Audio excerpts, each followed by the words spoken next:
มันคงจะดีเป็นบ่ถ้าหลายๆคนแล้วเวลารีแรงแล้วนะมันจะได้เพชรให้นะเด้ออันนี้มันค่อยสรุปแมตช์สรุปการเล่นโอ้ชนะวิลเลจ70โอ้ฮานาบิฮีโร่เมนค่อยเด้อพวกเจ้าไปดูลูรี่ฮานาบิค่อยเขาบอกว่าลูรี่ไปรวดค่อยบ่เดือดร้อนหยังดอกมันก็แล้วแต่พวกเจ้าคิดซะเห็นบ่เวลารีแรงปุ๊บเขาจะรับของรางวัลไปแบบสิแหละรับไปกดไปเป็นอย่างนี้ฮะหลายๆคนก็แบบเป็นพวกเอาหวังแดหั่นนะหวังอย่าได้ของฟรีบ่อีหยังบ่หั่นนะ ฟังทางนี้เนาะพวกสายฟรีเห็นบ่ต้องเบิ่งก็ได้ดอกเห็นบ่คอยฮับของในกองจดหมายเห็นบ่ฮับตึ้งเอาว่าแวบนั่นเห็นบ่หันมีเพชรเข้าแม่นบ่หันพวกเจ้างงกันว่าแม่นหยังขอยสิอธิบายให้เพชรที่ได้มาเมื่อกี้นี่หั่นนะแม่นเพชรจากพวกที่ได้จากการที่ซื้ออันห่างของอันไลลาบ่หรือว่าห่างของอัลฟานะเด้อเพราะว่าการอัปเดตของสกิลลีเจนด์ใหม่เห็นนะมันจะ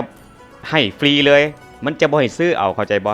มันให้เลยผู้ใดที่เป็นเจ้าของสกินนั้นๆน่ะมันให้เลยเนาะมันเปลี่ยนกติกาใหม่เนาะมันอัปเดตแพทใหม่เนาะพวกอาวังเซิงอ่านเซิงอย่างกะยาถ้าเกิด